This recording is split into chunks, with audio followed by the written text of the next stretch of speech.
E essas não devem ser feitas, mas deve-se pregar o que convém, deve-se ensinar o que convém à sã doutrina. Aqui são 2 textos bíblicos para a gente ensejar a discussão sobre o tema pregação e pregadores, e hoje mais especificamente pregação. Então eu começaria perguntando a vocês com relação à conceituação, ao significado do que seria essa arte, porque a gente sabe que a oratória, a retórica, é uma arte. E ela tem um nome dentro do estudo teológico, que é homilética. Eu perguntaria a vocês, o que é isso? O que é homilética? A definição do termo homilética vem do grego homiletikos, que é mais ou menos algo como associar, né? Como se fosse uma espécie de comunicação em sociedade para os ouvintes. Antes de entrar um pouco nessa questão da definição, é importante saber o seguinte, que quando o pregador ele busca na homilética esse sentimento de formação, de falar bem, o interesse dele, primeiro, na questão da homilética religiosa, né, é, em primeiro lugar, agradar a Deus. Como nós falamos, inclusive, no episódio passado, a responsabilidade do pregador é proclamar aquilo que Deus diz. Então, tudo o que nós vamos falar, pelo menos o que eu pretendo mostrar aqui aos irmãos, pelo menos na minha fala, é que essas questões que nós vamos colocar, concatenar, né, pontuar, como a questão da homilética e as suas nuances, a oratória, enfim, elas são, em primeiro lugar, versando prestar um serviço de melhor qualidade a Deus. Então, a homilética é praticamente isso, né? Eu vou pegar aqui na minha cola. Também tem um verbo que é homilia, né? Que é estar em companhia de alguém, é um substantivo, como se fosse de uma assembleia. Na perspectiva da história da Igreja Católica, a homilia era a pregação, quando era exposto o texto sagrado para os... tem o clero e os leigos, né? E isso não deixava de ser uma espécie de sociedade ouvindo a proclamação. Inclusive, ela mantém, né, a Igreja Católica hoje esse termo. chama de homilia, né? A pregação católica é chamada de homilia, né? Que a gente pode definir como uma conversação, né? Perfeitamente. E a homilética como a arte. Alguns estudiosos tratam assim como realmente uma arte. A arte de expor ou pregar sermões religiosos. Talvez, eu acho que, se eu não me engano, é até a definição do dicionário Aurélio. É a arte de pregar sermões religiosos. Então, homilética seria isso. Você é algo tão importante, tão especial, que é chamada de arte. Então, a arte de pregar sermões. E tem um dos autores aqui, depois a gente vai mostrar, que é o Gilton Moraes, que ele define como uma ciência que se ocupa no estudo da comunicação da palavra de Deus. Então, veja que a homilética, ela tem um lugar tão especial que ela é chamada de arte e é chamada também de ciência. Então é algo que precisa ser conhecido, estudado, se esmerar, para que você consiga se sobressair nesse aspecto. Agora, vocês já perceberam, eu algumas vezes, quando converso com pessoas mais antigas, quando fala em arte, geralmente a pessoa que não tem o costume de estudar, já diz assim, não, então a arte é uma coisa meramente do homem, e o homem... Mas eu lembro, quando se fala que a homilética é a arte da pregação, da exposição da palavra de Deus, de um homem na Bíblia Sagrada chamado Bezaleel. Ele era um cara que sabia mexer em ouro, né? E ele era o quê? Um artesão.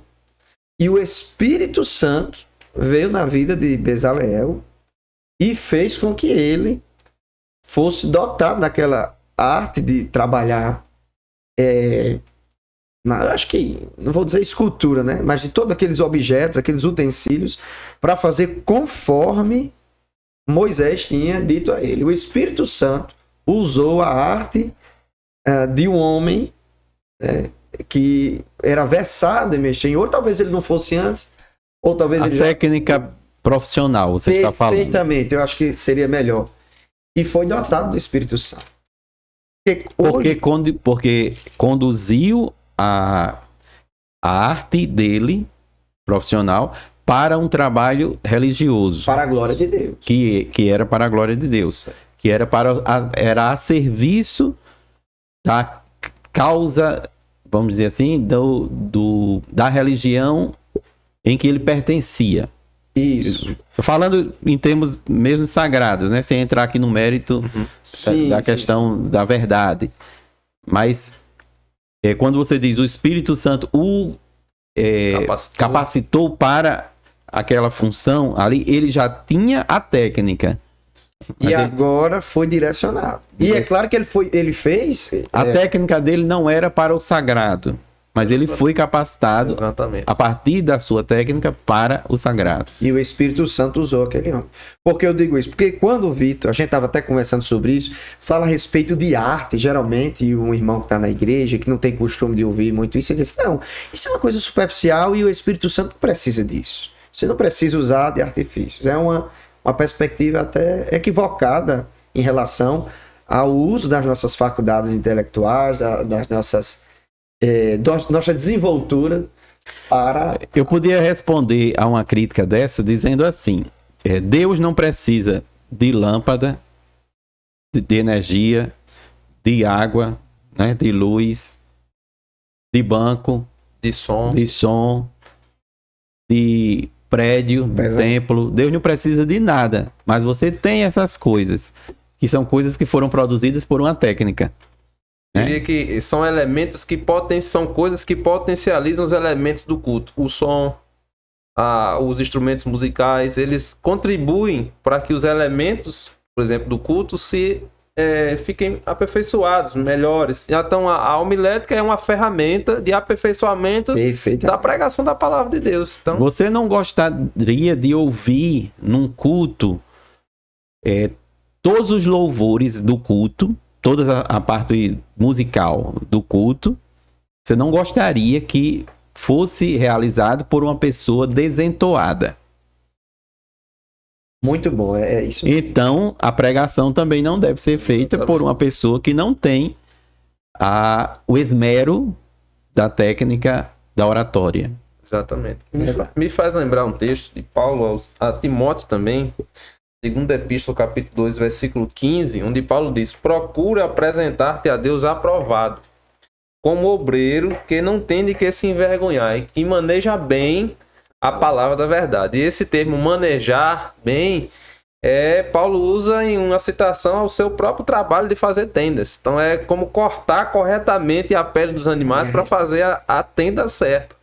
Então a pregação do evangelho, ela precisa ter o manejo correto, senão você pode cometer alguns equívocos. E a homilética, ela vai contribuir para que esse manejo seja bem realizado. Agora, não puxando para o lado negativo, mas a gente escuta muito disso, algumas pessoas que, por exemplo, entram em escolas teológicas e confessam o seguinte: professor, eu tinha um preconceito. Quando o pregador chega no púlpito, que ele abria a Bíblia e puxava um sermão, eu dizia, sermão pronto. Esse aí não vai pregar a palavra de Deus, porque ele deveria abri-la até um tempo desse. A inspiração vindo A inspiração tem que vir do Espírito Santo, como se o Espírito Santo fosse uma pessoa totalmente desorganizada e não cortasse de maneira correta, como foi o termo utilizado aí. Me fez lembrar agora uma aula do pastor Gonzaga, onde ele disse, parece até que o Espírito Santo só trabalha um dia por semana, que é no dia que o pregador vai pregar. Na segunda, na terça, na quarta, na quinta, ele não trabalha, ele tira folga, porque ele só inspira o pregador no dia que ele vai pregar, seja na quinta, seja no domingo, na terça. Então é uma falácia, né? O Espírito Santo, ele vai ajudando o pregador enquanto ele vai estudando o texto, orando. Agora, isso está impregnado na maioria em muitas cabeças de irmãos que acreditam que uma boa pregação, ela é desprovida de organização. Inclusive, a gente tem ainda denominações que... Teve um agora, né, que um pastor, dando uma palavra para uma mocidade, ele dizia que estudar as escrituras sagradas era lepra para os jovens. Eu não vou citar aqui por questão de ética, mas você pode procurar no Google e você vai encontrar. Mas só essa introdução aqui, e especialmente esse exemplo que o Vitor trouxe da expressão do apóstolo, já mostra para nós que a pregação e a pregação bíblica, a pregação do evangelho, Tem que ter um preparo. ela exige. E a Bíblia está mostrando a exigência desse preparo. Manejar bem. Manejar bem. Bem. Não é só manejar, é manejar bem. Eu acho que é isso que entra muitas vezes quando diz que Pedro, ele era um cara que era indouto, né? Não significa que ele não sabia ler nem escrever, mas que ele não tinha entrado na escola Formação rabínica. perfeitamente como o apóstolo Paulo. Mas quando você vai ver ele pregando na casa de Cornélio, quando você vê ele pregando Atos 2. em Atos capítulo 2, você vai ver que é uma pessoa que está versada nas escrituras. É alguém que tinha se As suas preparado. epístolas também. As suas epístolas. Então, essa, infelizmente, parece ser uma informação que é dada para nós que temos o manejo, que anda nesse ciclo de irmãos que gostam de estudar, mas ainda existe uma boa parcela que quando escuta esse nome homilética, quando escuta esse nome retórica, enfim, e pensa nisso simplesmente como algo que deveria ser descartado pelo orador, pelo pregador, como se Deus não precisasse disso. Mas aí, como foi falado aqui, Deus também não precisa de um microfone, né? E por que você usa microfone? Deus não precisa de um local fechado com ar-condicionado. Então, Deus, na verdade, não precisa. Mas ele se utiliza de ferramentas que melhoram, ou ampliam, ou amplificam, ou entram num contexto, eu acho que a palavra melhor seria essa, ou entram num contexto melhor onde nós estamos vivendo. Não modifica a palavra, mas ela consegue penetrar em qualquer contexto. Mas depois desse podcast, quem tinha essa crítica não vai ter mais. Graças né? a Deus. Agora, vamos já prosseguir para o desenvolvimento dessa... Eu acho que tem uns caras teimosos, viu? Uma pergunta que eu faria assim, ó, quais são os tipos de pregação que existem? Já que nós estamos falando aqui de preparo, né? De capacitação.